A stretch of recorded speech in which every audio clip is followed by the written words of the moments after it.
Skrilla, blue face pillar, the blade dealer. Make a nigga forfeit, yeah, cause I'm the realest. Hey, niggas talking short shit, nah, I need a million. Big stepper, yeah, bitch, I be steppin'. Coolin' kit with the flip switch, bitch, that's the weapon. No drama.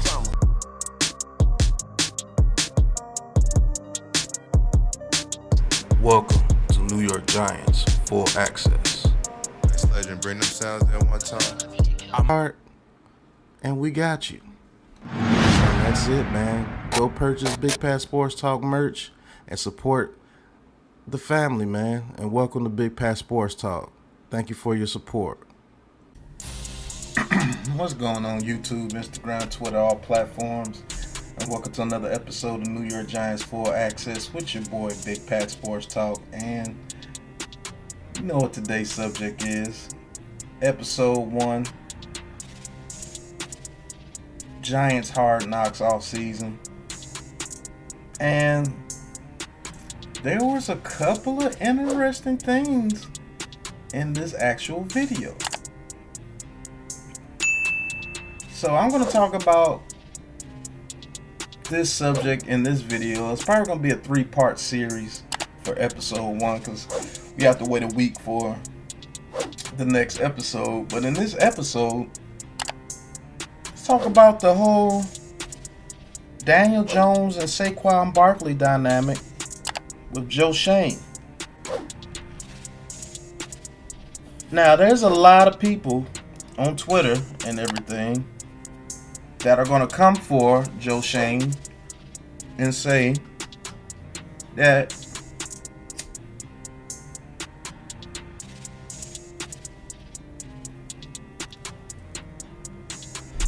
they're going to say that he chose Daniel Jones over Saquon Barkley.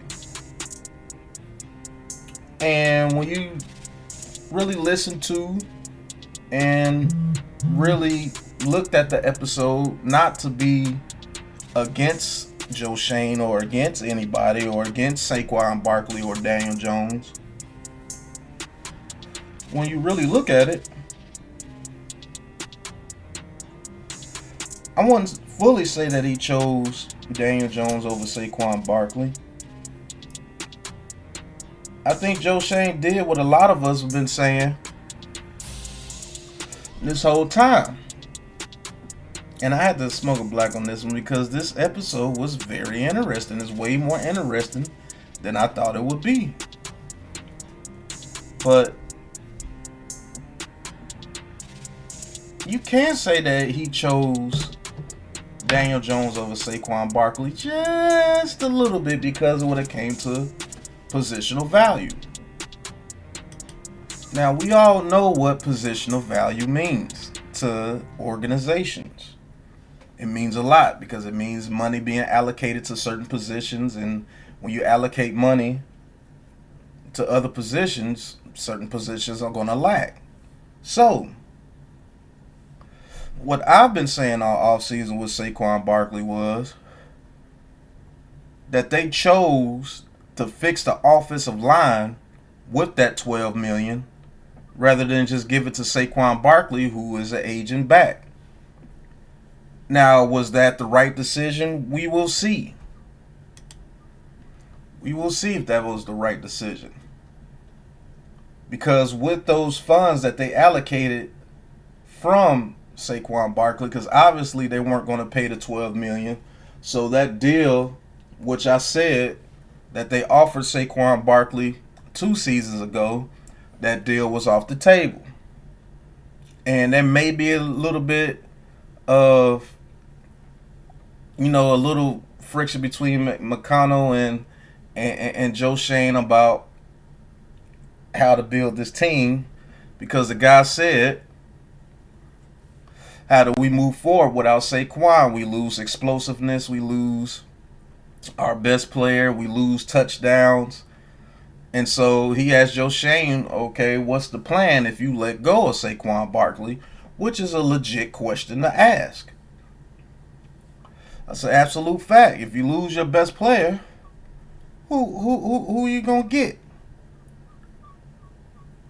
So it was obvious that Joe Shane did not want to sign Saquon Barkley to a huge deal. And to be honest with you, I agree to a certain extent. Because one, we already offered you a deal and you turned us down. We offered you another deal, you turned it down. Offered you another deal, you turned it down. He said, man, that whole process was ridiculous to him. Added some gray hair to him. The Saquon Barkley was playing hardball. Now, is this something that exposes Saquon Barkley or exposes Joe Shane? No, it doesn't. It just goes to say that what the Big Blue Crew was saying the whole time, me especially, is that they're going to allocate the funds to positions that they know that they need. He said we need a number one receiver. He said we needed offensive linemen, a whole offensive line, 3 new starters. He said we needed defensive edge presence. Guess what he did? He didn't pay Saquon Barkley, but he was a man of his word. He got a bunch of free agent offensive linemen. He brought in Brian Burns.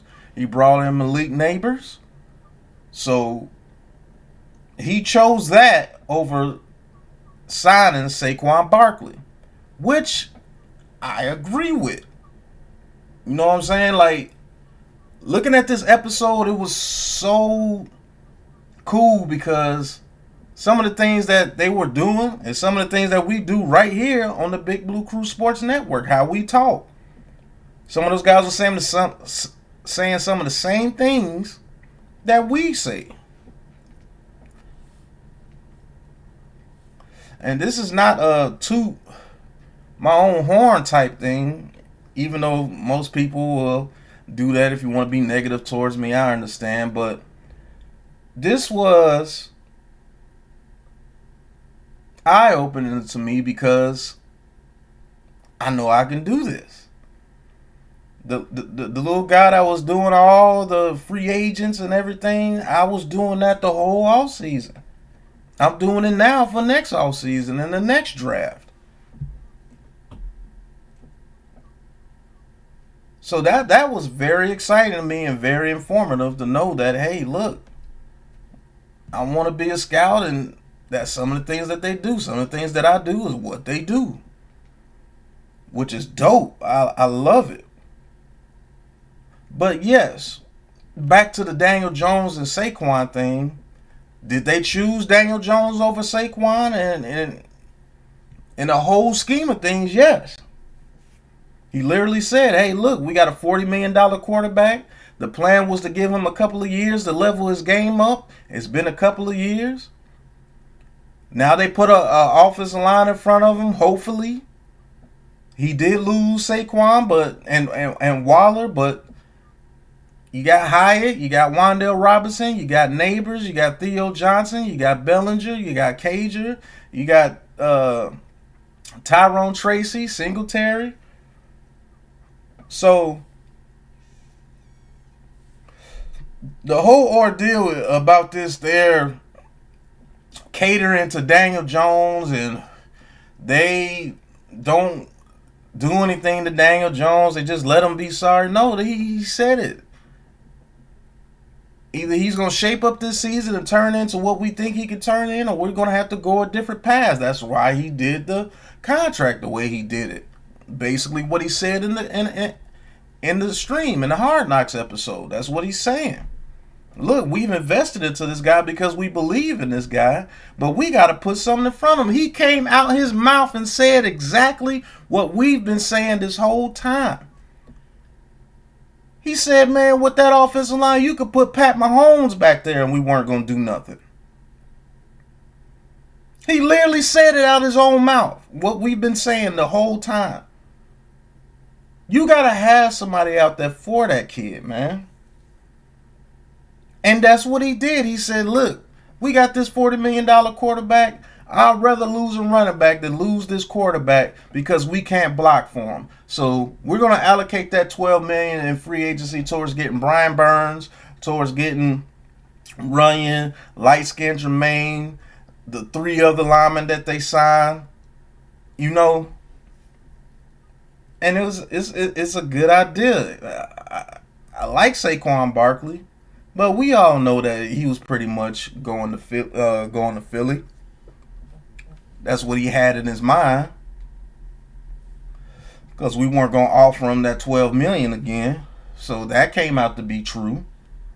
Exposed, if you want to. They did not offer him a $12 million deal, and they knew they weren't going to be able to get anything back in trading for him. But guess what?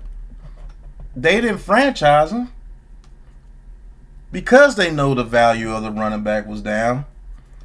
And another thing, John Mara is not carte blanche. Because if by that episode it was left up to John Mara, he wanted to bring Saquon Barkley back, but he's not back. So that means John Mara is not meddling as much as people think.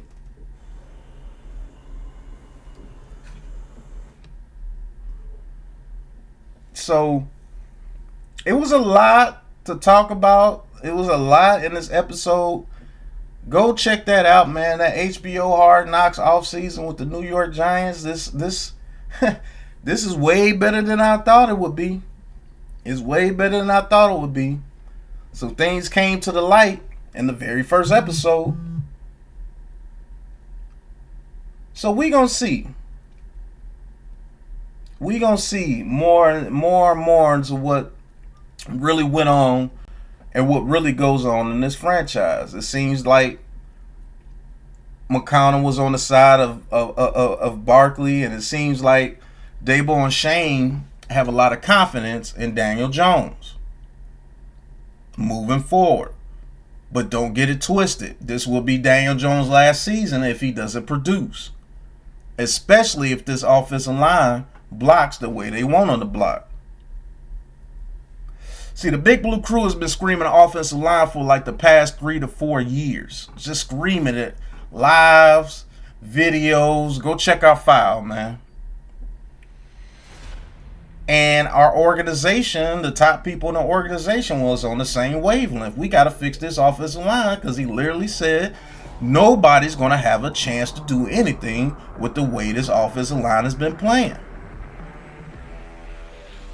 And he was animated about it. He was like, man, we had fucking 3 practice squad people out there when we played Miami. Daniel Jones didn't have a chance. So it seems like people that are hired to be the brains of organizations are saying some of the same things the Big Blue Crew has been saying for a while. But hey, we got more episodes to go, man. We got more things to see. And let's see if the Big Blue Crew, we still on the same wavelength as the organization. Because based off this first episode, we're 100% right. We're 100% connected. And if it goes the way that I see them doing it, you have a pretty damn good season if we protect Daniel Jones. But, hey, this is the first episode. This is part 1. There's going to be more parts to it. I'd like to thank you guys for watching. Hit that like button, hit that subscribe button, hit that big blue join button, and join the Big Blue Crew. And talk your talk with Big Pat Sports Talk. Go cop you some merch. I should make a I Told You So t-shirt. Or Big Blue Crew and New York Giants, same wavelength. I come up with a shirt. You know how I do. But until the next episode, you guys know what it is, man. Peace. Hitting the mic, spitting the facts, coming with full access.